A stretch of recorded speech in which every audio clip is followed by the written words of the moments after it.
Hello, नमस्ते। कैसे आप सब। आज की हमारी कहानी है शक। चलिए दोस्तों, कहानी शुरू करते हैं। रंजिता अपने कमरे में लेटी हुई थी। तभी उसका पति रमेश कमरे में आया और रंजिता को बोला, रंजिता, तुम आज किसके साथ घर आई थी? तुमको मेरी इज्जत की थोड़ी भी फिक्र नहीं है? तुमको नौकरी करने की इजाजत क्या दे दी? तुम तो मुझे कुछ समझ ही नहीं रही हो। रंजिता को कुछ भी समझ में नहीं आया कि रमेश ये सब क्यों बोल रहा है। रंजिता की फैमिली में उसका पति रमेश और उसकी सास सुजाता जी और उसकी एक नंद है कविता। उसके ससुर जी का देहांत हो चुका है। रंजिता की शादी रमेश से 2 साल पहले ही हुई है।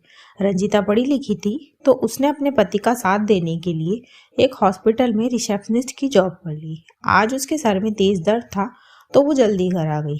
वो अपने सर पर पट्टी बांधकर लेटी थी।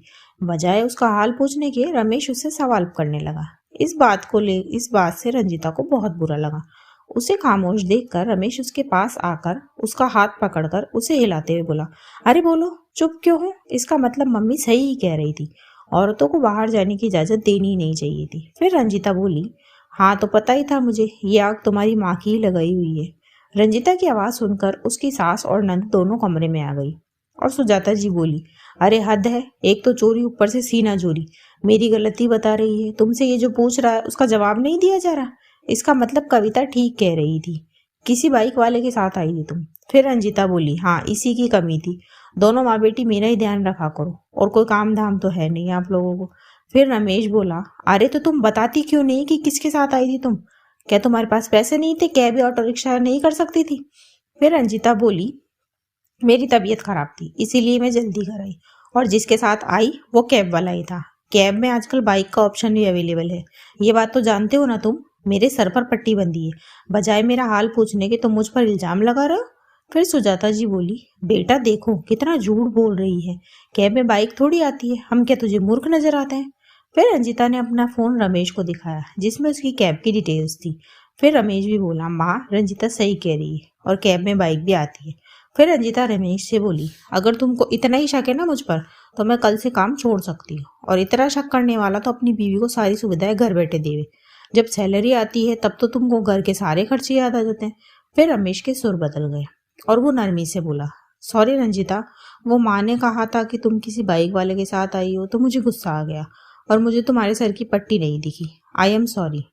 तुम्हें काम कर छोड़ने की कोई ज़रूरत नहीं है, क्योंकि रमेश जानता था कि अगर रंजिता काम छोड़ देगी तो वो जो सेविंग्स कर रहा वो नहीं हो पाएगी। फिर रंजिता बोली, देखो रमेश, ये पहली बार था इसीलिए मैं तुमको माफ़ कर रही हूँ। पति पत्नी के रिश्ते में सबसे ज़्यादा ज़रूरी एक दूसरे पर भरोसा होता है। कोई तुम्हें कुछ भी कहे तुम मान लोगे। मैं तुम्हारा साथ देने के लिए कंधे से कंधा मिलाकर कमा रही हूँ, बदले में तुम्हें मुझ पर भरोसा तो होना ही चाहिए।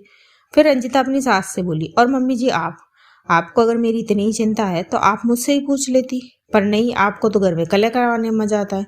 और कविता, तुम अपनी पढ़ाई पर ध्यान दो तो ज़्यादा बेहतर होगा। फिर वो रमेश से बोली, और तुम चलो मुझे डॉक्टर को दिखा कर लाओ, वरना कल छुट्टी करनी पड़ेगी। दोस्तों, पति पत्नी के रिश्ते में सबसे ज़्यादा ज़रूरी है आपका आपके पार्टनर पर भरोसा।